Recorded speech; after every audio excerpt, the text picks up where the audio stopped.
Salut à toutes, salut à tous. Aujourd'hui, c'est le départ du Tour de Catalogne, la Vuelta a Catalunya, la course par étapes espagnole qui commence aujourd'hui, une course de 7 étapes pour un profil vraiment très vallonné pour puncher, grimpeur, très peu notamment de courses pour les sprinteurs.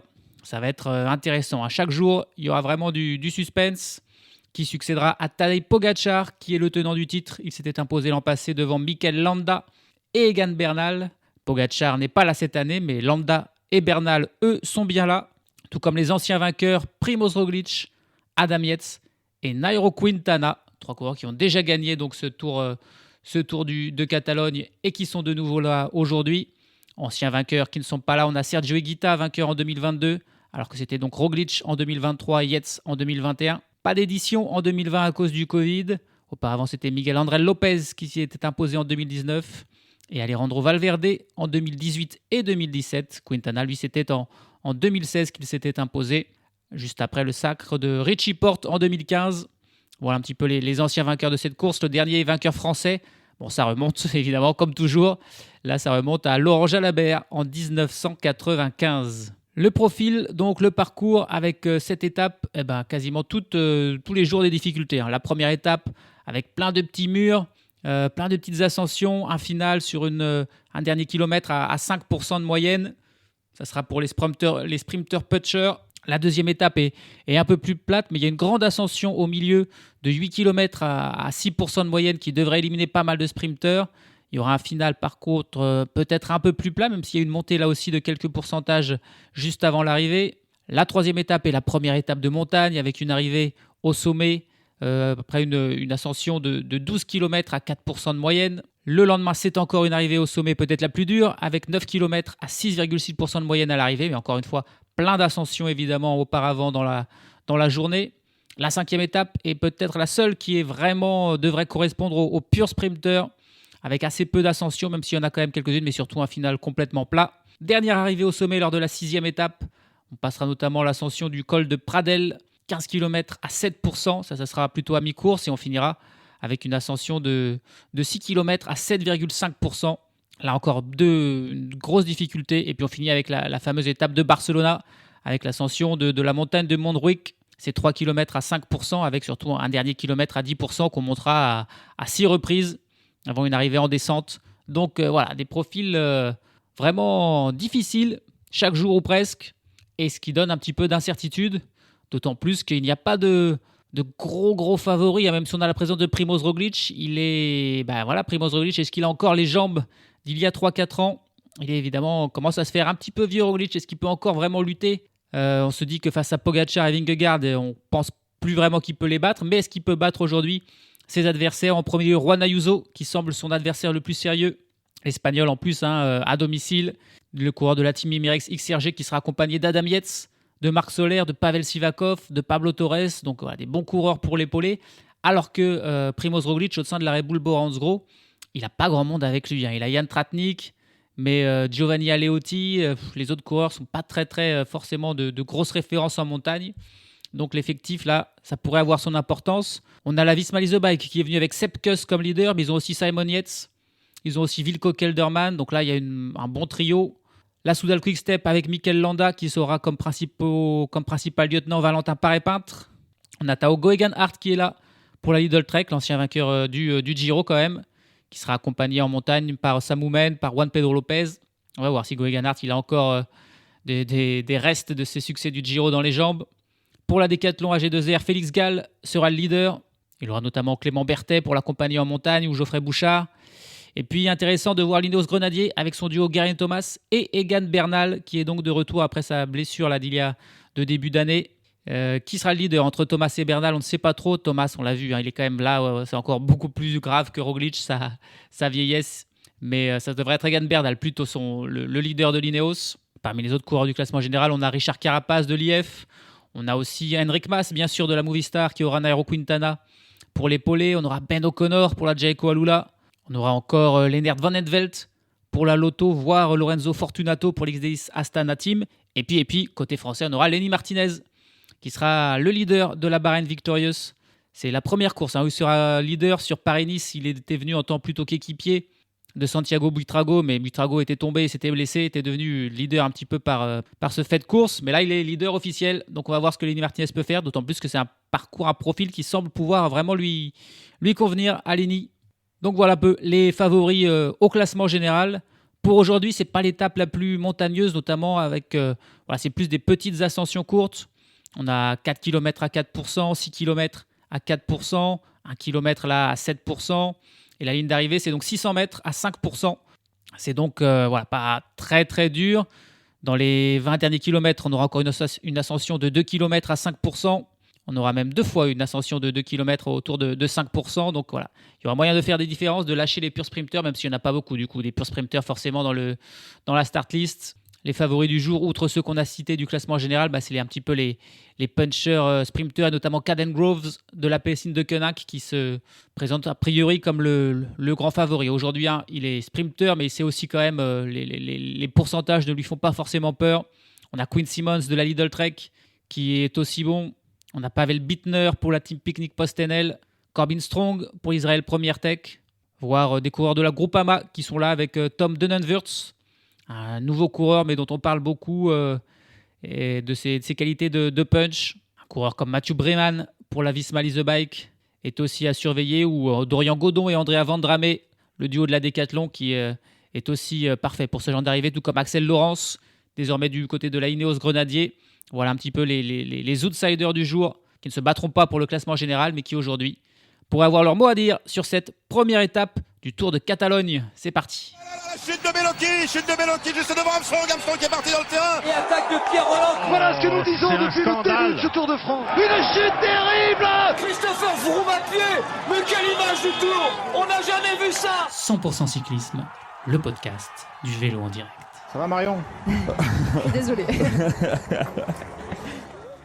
Et c'est parti pour ce Tour de Catalogne, avec immédiatement une attaque d'un coureur de l'Euskaltel Euskadi. Évidemment, on a les coureurs, 4 équipes espagnoles invitées de division Pro Tour.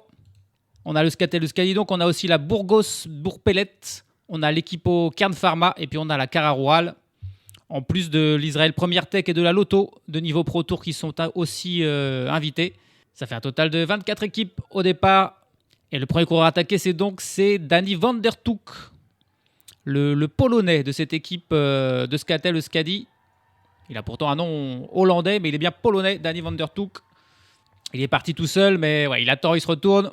Il attend du soutien. Il y a un coureur de la Cara Rural, justement, qui est sorti, c'est Jan Castellón, espagnol, qui va aller rejoindre van der Toek, et ils vont être 2 en tête. Un autre coureur qui sort, 2 c'est pas assez. C'est José Luis Faora, le leader de la Burgos. Le leader de la Burgos qui sort à son tour. Et un autre coureur de l'Euskaltel qui est sorti, c'est Nicolas Alustissa qui est parti pour l'Euskaltel Euskadi. Et ça nous fait un nouveau duo. Enfin, ils ne sont pas tout à fait ensemble. Mais devant, on attend un petit peu. Ça devrait se grouper. Le peloton qui les a laissés partir.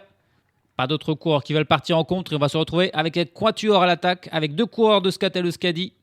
Danny van der Toek et Nicolas Alustissa. Un coureur de la Burgos avec José Luis Faora. Et un coureur de la Cara Rural avec Jan Castellón. Il n'y a que Kern Pharma qui n'a pas mis d'équipe devant. La Kern Pharma qui est une bonne équipe. On se rappelle de leur victoire sur la Vuelta l'an passé. Mais ils n'y sont pas devant aujourd'hui. On a 3 Espagnols et un Polonais dans l'échappée du jour. La plupart des points intéressants de l'étape vont être dans ce début. On a 3 sprints intermédiaires aujourd'hui et 2 ascensions répertoriées. Et les 2 ascensions et 2 des sprints sont là dans le premier tiers de la course. C'est pour ça qu'il fallait partir rapidement. Et les échappés qui arrivent déjà là au premier sprint intermédiaire, ils ont déjà plus de... L'échappée qui a grandi, l'écart qui a grandi terriblement. Ils ont quasiment 4 minutes d'avance. Désormais, il y a 3 secondes et 3 points au classement du meilleur sprint à prendre pour le premier. 2 secondes et 2 points pour le deuxième. 1 seconde et 1 point pour le troisième. C'est facile et simple à se rappeler. Et c'est Jan Castellón qui passe en tête et qui prend les 3 secondes devant José Luis Faora et Danny van der Toek. C'est donc le coureur de la Cara Rural qui prend les 3 secondes, sachant qu'il y a 2 autres sprints intermédiaires. Il pourrait terminer avec 9 secondes s'il passe en tête de tous les sprints, soit 1 seconde de moins que le vainqueur d'étape. Donc au classement général, c'est évidemment intéressant. Très vite, on va arriver sur la première difficulté du jour, le col de Bégur, 4 km à 4% de moyenne. On est parti depuis 30 km et les échappés qui arrivent au sommet du col de Bégur. Et c'est le Polonais Dani van der Toek qui s'impose et qui prend les 3 points au sommet devant Jan Castellón et Nicolas Alustissa. Il faudra donc essayer de faire aussi bien lors de la deuxième ascension et ce sera lui qui aura le maillot de meilleur grimpeur sur le podium ce soir et lors de l'étape demain. L'écart qui commence déjà à diminuer. On a vu l'Alpecin de Koenig et la Picnic Postenel rouler dans le peloton. Les équipes de Cavengrove et de Panel Bittner qui sont en train de maintenir un écart qui est déjà passé sous les 3 minutes. Alors qu'il commence à pleuvoir pas mal sur les routes espagnoles là. Ça va avoir son influence peut-être sur cette étape. Il faudra faire attention à ne pas tomber. Il y a beaucoup de petites descentes un peu techniques. Et on arrive au deuxième sprint intermédiaire. Et le résultat qui ne change pas, c'est encore Jan Castellón qui s'impose devant José Luis Fora et Dani van der Toek. Ça fait 6 points et 6 secondes pour Castellón. 4 points et 4 secondes pour Faura. 2 points et 2 secondes pour Van der Toek. Alustissa, lui, n'a jamais réussi à prendre des points là. Et ils vont directement enchaîner derrière avec la montée de l'Alto de Santa Pelea. 6 km à 4% de moyenne. L'écart qui est désormais de 2 minutes entre les 4 hommes et le peloton. Allez, on arrive au sommet. Et cette fois-ci, Nicolas Alustissa, qu'on n'avait pas vu sur les sprints, il est là. Et c'est lui qui va prendre les 3 points devant son équipier, Dani van der Toek, qui lui était passé au sommet de la première difficulté. Jan Castellón, qui prend la 3e place. Et du coup, au classement définitif, parce qu'il n'y a plus d'autres ascensions répertoriées, alors qu'on est encore loin de l'arrivée. On est à 110 km de l'arrivée. C'est Dani van der Toek avec 5 points qui sera leader devant Alustissa, son coéquipier avec 4 points. Castellón de la Cararual, 3e avec 3 points. Alors que le coureur de la Burgos, lui, n'a pas pris le moindre point dans ses ascensions. Désormais, il n'y aura plus aucun sprint ou ascension jusqu'à 40 km de l'arrivée et le sprint intermédiaire, le dernier du jour. Pas sûr que l'échappée soit encore en tête devant parce que l'écart diminue quand même pas mal. 100 km de l'arrivée, les échappés ont toujours 2 minutes d'avance sur le peloton. On va s'intéresser à un de ces coureurs peut-être de l'échappée. Alors on a 3 Espagnols et un Hollandais. Les Espagnols, on va en voir beaucoup. On va s'intéresser à qui est cet Hollandais là, de l'équipe Euskaltel Euskadi. Dani van der Toek, qui en effet est né aux Pays-Bas. Et d'ailleurs, il était hollandais. Il courait sous les couleurs, sous la nationalité hollandaise jusqu'à l'an passé. Mais cette année, il a choisi, alors je ne sais pas exactement comment ça marche, mais désormais, sa nationalité est polonaise. Il roule en tant que Polonais. C'est assez intéressant. Pourquoi ce changement? Je ne sais pas. Je ne connais pas l'histoire familiale de Dani van der Toek. Je dois tout vous avouer. Ce coureur de 25 ans qui il aime bien l'Espagne.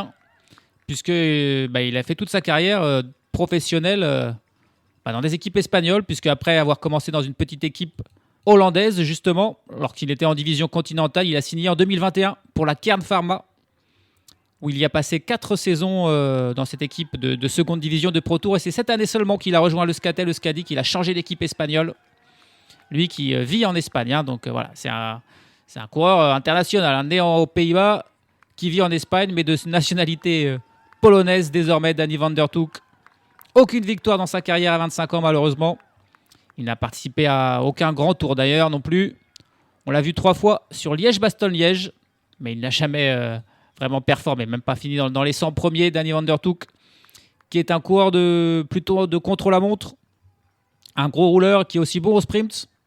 C'est la première fois de sa carrière qu'il participe à une course par étape World Tour, Dani van der Toek. Donc il avait à cœur aujourd'hui d'être à l'avant, d'autant plus qu'il habite en Catalogne, pas loin d'ici. Cette saison, on l'a vu faire un bon résultat sur le Tour de l'Andalousie, où il avait pris la 6e place d'une étape où l'échappée était allée au bout. Et il avait fini avant le peloton au sein de cette échappée d'une dizaine d'hommes, mais il n'avait pas pu s'imposer finalement. Il avait quand même terminé donc 6e. Et aujourd'hui, il est devant pour se montrer sur des routes qu'il connaît bien, en compagnie de 3 Espagnols. Il sera meilleur grimpeur en plus demain, en ayant pris 5 points sur 6 possibles. Il aura le premier maillot distinctif de la montagne, Dani van der Toek. Derrière l'écart qui continue de diminuer, on est passé sous les 2 minutes et on voit là l'équipe Ineos Grenadier qui roule aussi beaucoup. Désormais, très certainement pour Axel Laurence, le français aujourd'hui, parce qu'on voit mal Geraint Thomas ou Egan Bernal faire le sprint. Surtout s'il pleut et que les risques de chute risquent d'être importants quand même aujourd'hui. L'écart qui diminue beaucoup et du coup on s'active là dans l'échappée. C'est le coureur de l'Euskaltel Euskadi. C'est Nicolas Alustissa qui a attaqué parmi ces 3 hommes de tête.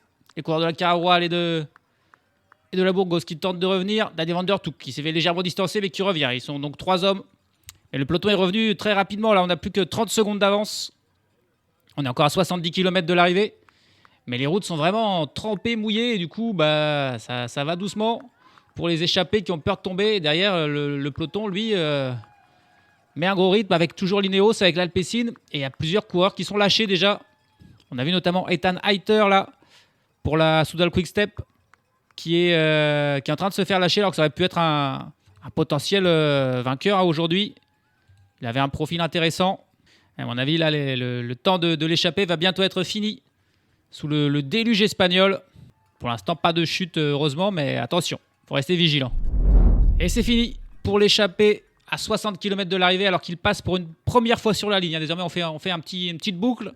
Ils passent sur la ligne et ils sont repris. Les 2 derniers résistants, Nicolas Alustissa avait été le premier à se faire reprendre. Puis ça a été l'heure de José Luis Faura. Et puis maintenant, voilà, c'est les 2 derniers résistants, Danny Van Der Toek et Yann Castellón, qui sont repris par le peloton. Un peloton qui a perdu quelques unités quand même. Il n'est pas complet. Il y a pas mal de coureurs qui ont lâché à la fois à cause des difficultés, parce que ça grimpe, ça descend, c'est pas facile. Et aussi à cause de la pluie, il y a peut-être certains coureurs qui ont un petit peu d'appréhension. Ça glisse, les routes sont parfois vraiment trempées. Là, il y a une petite couche d'eau qui doit rendre les choses très très glissantes. Il faut faire attention. Et certains coureurs, évidemment, sont moins à l'aise que d'autres. Il y a encore du monde dans le peloton, mais je ne pense pas qu'il soit même 100. Il y a donc encore au moins une 50aine de coureurs qui est distancé. Il reste du temps pour revenir, mais bon, les conditions, pas sûr qu'elles s'améliorent d'ici là. Tiens, 2 coureurs là qui tentent de partir en contre, juste quelques kilomètres après que l'échappée ait été reprise. Un coureur de la Groupama qui est parti accompagné d'un coureur de l'IF Education Easy Post.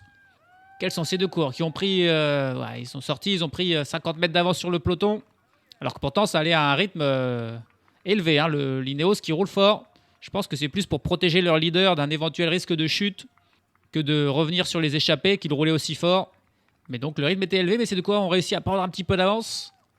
Mais on les laisse pas sortir là. C'est plus la Ineos, c'est l'Alpecin de Koenig et la Team Picnic Postenel, les équipes des favoris Groves et Bittner, qui sont revenus sur ces 2 coureurs. On n'a même pas eu le temps de voir vraiment qui c'était. C'était peut-être Steinhauser pour l'IF. Pour la Groupama, sincèrement, on n'a pas su. Mais ils ont été vigilants, les équipes de sprinteurs. Ils ont immédiatement sauté dans la roue. Ils les ont pas laissé partir. Le peloton qui est très étiré. Et il y a encore quelques coureurs qui ont lâché. On n'aura pas un peloton complet à l'arrivée, ça c'est sûr.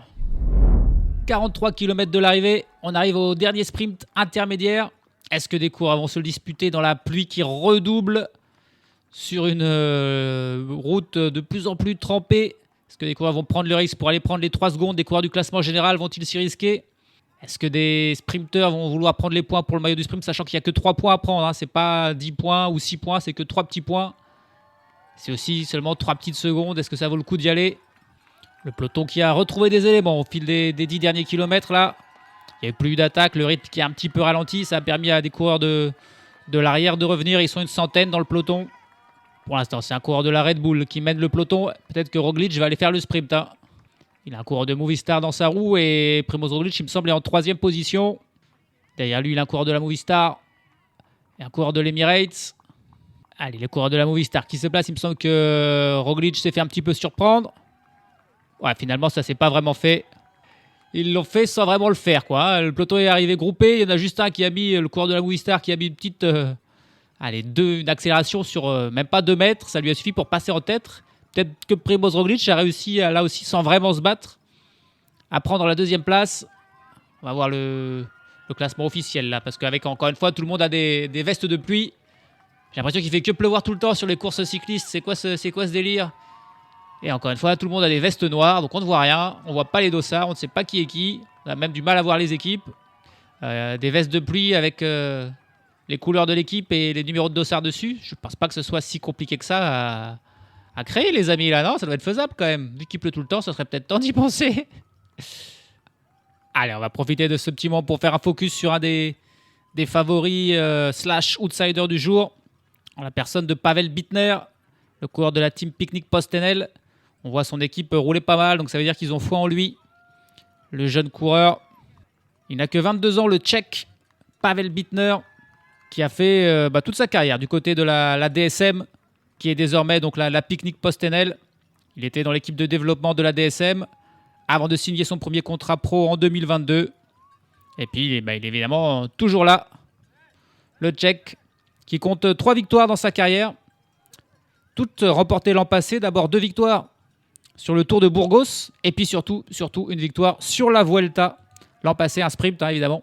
Il devançait pas moins que Wout van Aert et Caden Groves justement, qui est un petit peu son principal adversaire du jour.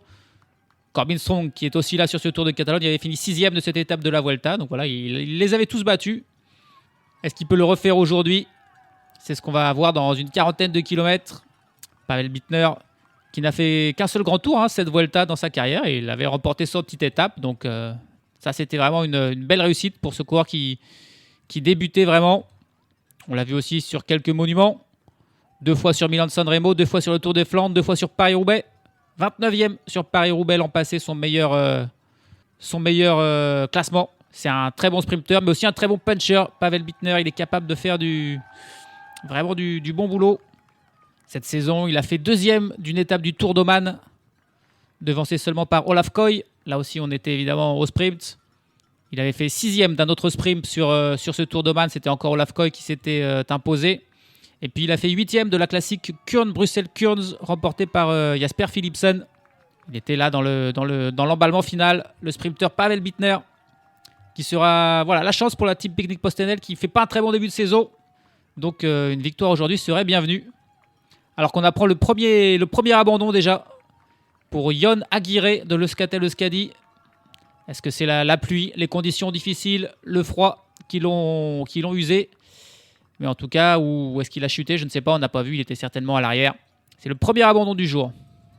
Alors que c'est donc Michel Hessmann, c'est lui le coureur de la Movistar, qui est passé en tête, simplement pour éviter, je pense, Primoz Roglic de prendre trop de secondes. Domen Novak de la Team Emirates a fait pareil, a terminé 2e et pris 2 secondes. Et Primoz Roglic était bien là, il a pris une petite seconde de bonification. Pas sûr que c'est son influence dans le final, mais si jamais il gagne pour 1 seconde... on se rappellera qu'il l'a gagné très facilement. 22 km de l'arrivée. Et on entre dans la partie finale de cette étape. On était jusqu'à présent là, dans une partie plutôt descente. Mais là, on va faire le dernier parcours. Et c'est de nouveau plein de toutes petites ascensions. Mais des passages parfois à plus de 10%. Voire même 20% sur des quelques centaines de mètres. Puis une petite descente, puis une petite remontée. C'est plein de petits pics comme ça de quelques centaines de mètres. C'est jamais très long. Mais ça pourrait inciter peut-être quelqu'un à attaquer, même si la météo va peut-être freiner les ardeurs, parce qu'on sait qu'ensuite, il y a des petites descentes aussi, il ne faut pas tomber. Donc on va peut-être faire attention. Alors qu'on voit des coureurs lâcher, on voit Geraint Thomas. Voilà. Geraint Thomas qui est en train de lâcher. On le savait, même s'il a le numéro avec un 1 à la fin qui faisait croire qu'il était le leader. C'est pas lui le leader de la Ineos, c'est Egan Bernal. Geraint Thomas... et avoir du mal à remporter un dernier succès de prestige comme il le souhaite dans sa carrière, comme le souhaite aussi Christopher Froome, les anciens vainqueurs du Tour de France, qui ne veulent pas raccrocher, qui se rappellent leurs belles années, mais c'est compliqué. Alors que c'est la Red Bull Bronsgro qui fait le rythme en tête du peloton, Nico Denz, qui mène le peloton, Roglic en 3e position. On mène la course là à la fois pour protéger Roglic et pourquoi pas pour essayer de piéger quelques coureurs du classement général qui ne sont pas très à l'aise sous la pluie dans ces descentes ou en difficulté dans les montées. Alors qu'on nous dit qu'en fait, au sprint intermédiaire, c'était pas Michel Hessmann, mais c'était Enric Mas qui allait prendre les 3 secondes pour la Movistar.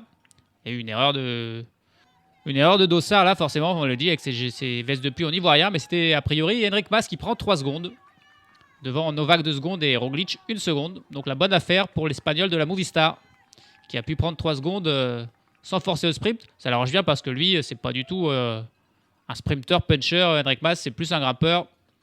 Il n'a pas dû souvent prendre 3 secondes à un sprint intermédiaire dans sa carrière, Enric Mas. C'est au tour de la Ineos Grenadier là, de faire le rythme en tête de peloton, et le peloton qui est de plus en plus réduit. On a peut-être encore 50 coureurs là. On a vu Geraint Thomas, donc on a vu aussi Hugh Carty lâcher parmi des coureurs qui sont plutôt bons au classement général. C'est pour l'instant les seuls un peu favoris qu'on a vu distancer. On espère que Lenny Martinez est toujours là.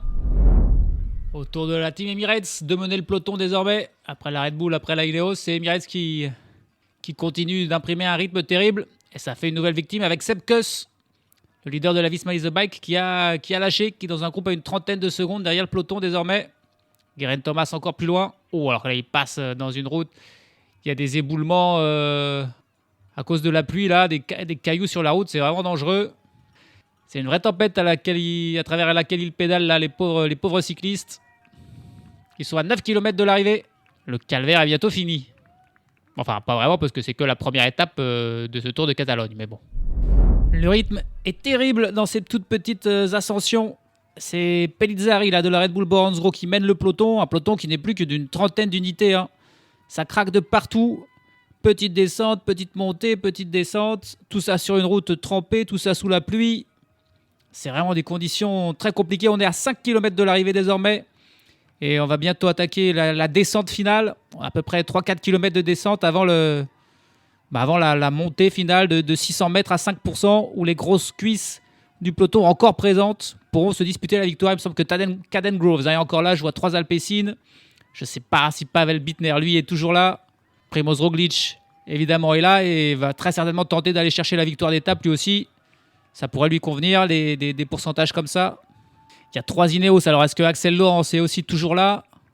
C'est difficile de le savoir pour l'instant. Mais ils vont bientôt tous se révéler dans le final. Et ça va vite aussi dans la descente, évidemment. Et c'est l'Alpecin de Koenig qui a pris la tête du peloton. Il me semble que c'est Tibor Del Grosso qui mène. Et sans le vouloir, il a carrément distancé ses deux collègues-là. On est à 2 km de l'arrivée. Il pourrait presque tenter d'y aller tout seul, là. D'ailleurs, il faut exprès, je pense qu'il faut même limite, il faut exprès de ralentir désormais les coureurs de l'Alpecin. Et il est sorti et du coup, quasiment sans le vouloir, il est parti là. Et du coup, l'Alpecin a décidé de ne pas suivre non plus. Et c'est un coureur de la Visma Lease Bike, c'est Mathieu Brennan qui du coup a pris la tête du peloton pour revenir. Et ouais, et là, désormais, c'est plus pour Caden Groves. C'est pour la victoire pour lui là, je pense. Hein. Et Brennan, il a un seul coureur dans sa roue, c'est peut-être Caden Groves. En tout cas, c'est un coureur de l'Alpecin. Le peloton est encore plus loin. Ils se sont fait surprendre dans la descente. Et le coureur là de l'Alpecin qui va bientôt passer la flamme rouge. Il est toujours seul en tête. Il se retourne. Il continue sur son rythme régulier là. Et il est bien parti. Il faisait juste le train dans la descente. Ils étaient 3 de l'Alpecin. Et comme c'était difficile avec les routes mouillées, ça n'a pas suivi. Et du coup, il a poursuivi son effort. Les coureurs de l'Alpecin, ses collègues lui ont dit bah vas-y. Finalement, c'est pour toi. Et ils se sont relevés. Comme ils étaient les 2 premiers du peloton, bah derrière, ça a fait un trou. Et là, il est bien parti pour gagner. L'écart est devenu important. Derrière, c'est toujours Mathieu Brennan qui mène un coureur dans sa roue, probablement Caden Groves. Le peloton est encore un petit peu plus loin derrière. C'est un coureur de la Red Bull qui mène le peloton. Et Brennan, forcément, il veut revenir, mais il a Caden Groves dans sa roue. Donc, s'il revient, il fera que lancer Caden Groves. Donc, forcément, il ne donne pas forcément tout. Il se retourne, il attend plutôt l'aide du peloton derrière. Ça y est, on y est dans les 500 derniers mètres. Et ça commence à grimper. Est-ce qu'il va tenir jusqu'au bout? Tibor Del Grosso désormais. C'est Primoz Roglic même carrément qui menait le peloton. C'était pas un simple équipier, c'était Primoz Roglic qui est en train de revenir sur Caden Groves et sur Mathieu Brennan. Tibor Del Grosso qui reste seul en tête. Il a 100 mètres d'avance en gros. Il passe les 300 mètres. Le peloton est à 400 mètres. C'est bien parti pour Tibor Del Grosso. Mathieu Brennan qui continue. Il a toujours Caden Groves dans sa roue, mais c'est perdu d'avance pour Mathieu Brennan même s'il revient. C'est Caden Groves qui va le dépasser. Le peloton est à 50 mètres derrière lui. Tibor Del Grosso qui continue son effort. Il se met cette fois-ci un petit peu en danseuse. Ça revient pour Mathieu Brennan. Mais Tibor Del Grosso garde son avance. Allez, Mathieu Brennan qui lance désormais son sprint. Mais il a Caden Groves dans sa roue. Tibor Del Grosso qui va peut-être se faire reprendre sur la ligne. Ah là là, Mathieu Brennan qui va peut-être le dépasser. Mais oui, mais c'est pas possible. Mais qu'est-ce qu'ils ont fait? Mais Mathieu Brennan qui vient doubler Tibor Del Grosso sur la ligne. Et Caden Groves qui est resté dans la roue de Mathieu Brennan et qui s'est fait avoir. Alors, soit il s'est trompé dans son calcul, Groves... il voulait tellement que Del Grosso gagne qu'il n'a pas lancé son sprint. Soit il était trop juste parce que c'est vrai que ça montait. Mais alors là, ce qu'a fait Mathieu Brennan, c'est incroyable. On le voyait pris là entre les 2 coureurs de l'Alpecin. Je ne voyais pas comment il pouvait s'en sortir. Je pensais même que le peloton était juste derrière, aller le reprendre. Finalement, il a insisté. Il a lancé son sprint et il a rattrapé sur la ligne Tibor Del Grosso et Caden Groves qui ne l'a pas débordé. Incroyable. Alors là, l'Alpecin de Koenig, ils vont pouvoir s'en vouloir là parce qu'ils avaient vraiment la victoire en main. Après s'être échappé dans la descente, Tibor Del Grosso, c'était parfait. Caden Groves dans la route de Brennan, c'était parfait. Et il s'est pas posé de questions, le jeune Britannique. Et il a magnifiquement joué le coup pour s'imposer. Et il va prendre le maillot de leader de ce Tour de Catalogne. Incroyable. Incroyable le final d'une étape extrêmement dure. On va voir les dégâts au classement général peut-être pour certains leaders. Alors qu'on revoit là le ralenti. Il avait vraiment beaucoup d'avance, mais c'est incroyable. À 200 mètres de l'arrivée, il avait quasiment presque 100 mètres d'avance. Mais ouais, il avait plus de jus du tout. Et Mathieu Brennan, lui, il s'est pas posé de questions. Tibor Del Gresso, il s'en est peut-être un peu trop posé. C'était pas le plan du jour qu'il a gagné, c'était de travailler pour Groves. Et du coup, il se retourne beaucoup trop, Tibor Grosso, dans le final. Il est inquiet. C'est la peur qui l'attrape. D'ailleurs, Caden Groves qui va prendre la deuxième place, en fait. Il n'a jamais pu dépasser Mathieu Brennan. Je pense qu'il a essayé, mais il n'avait pas les jambes non plus. C'est vraiment hallucinant ce qui s'est passé là. Il a seulement 19 ans, Mathieu Brennan. Il est vraiment, évidemment, tout jeune. Et il s'impose aujourd'hui. C'est la deuxième victoire de sa carrière, puisqu'il s'était imposé il y a quelques jours sur le Grand Prix de Denain.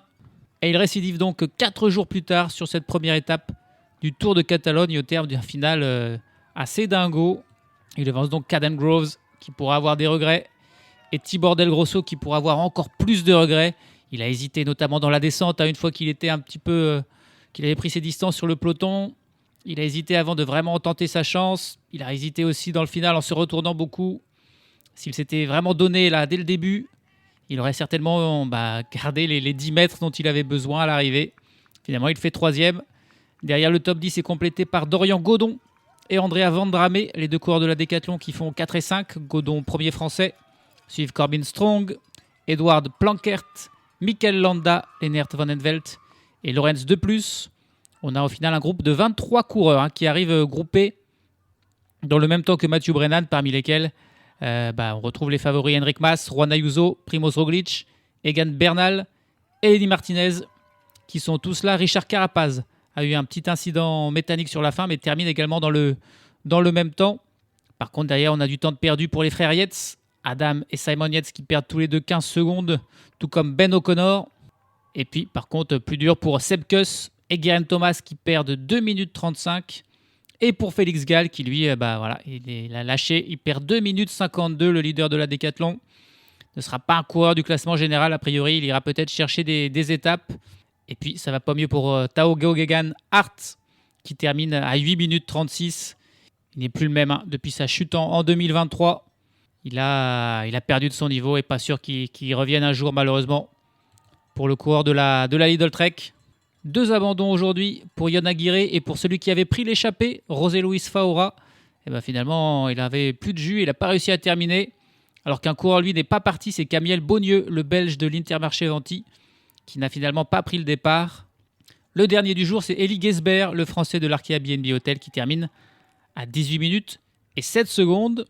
Au classement en général, le premier leader de cette 104e. C'est une des compétitions cyclisme les plus anciennes. Le Tour de Catalogne, c'est la 104e édition. Mathieu Brennan devance Caden Groves, Tibor Del Grosso, Enric Mas et Primoz Roglic qui ont pris leur petite seconde de bonif, sont là en 4 et 5e position. Derrière le classement par points pour Mathieu Brennan, devant Yann Castellon, l'échappé et Caden Groves. Et le classement du meilleur grimpeur pour Danny van der Toek qui devance ses compatriotes d'échappée Nicolas Alustissa et Yann Castellon. Mathieu Brennan, bien sûr, 19 ans, a également le maillot de meilleur jeune, 6 secondes devant Tibor Del Grosso, qui lui n'a que 21 ans. Et c'est Junior Le Cerf de la Soudal Quick-Step qui est pour l'instant 3e de ce classement, qui ne devrait probablement pas échapper au final à Juan Ayuso, à moins que Lenny Martinez nous sorte un petit coup de maître. Demain, une étape avec un final un peu plus simple quand même, des derniers kilomètres plats. Mais il y a quand même 2 ascensions répertoriées, dont une de 8 km à 6% à mi-course, qui va faire mal aux jambes. Ensuite, ce sera plat, il y aura une petite remontée, mais qui ne devrait pas faire trop de dégâts. Et un final qui devrait être avec un peloton un peu plus groupé qu'aujourd'hui pour un sprint certainement massif, voire semi-massif. Caden Groves voudra probablement prendre sa revanche après sa défaite d'aujourd'hui, assez cruelle. Mais il y aura d'autres concurrents, et notamment ce Mathieu Brennan, ainsi que Pavel Bittner, qui était mon outsider de jour. Il était là dans le final, mais il a fini 19e, il n'a pas pu participer au sprint qui était un tout petit peu trop dur pour lui. Demain, il aura peut-être plus sa chance. Salut à tous, salut à toutes.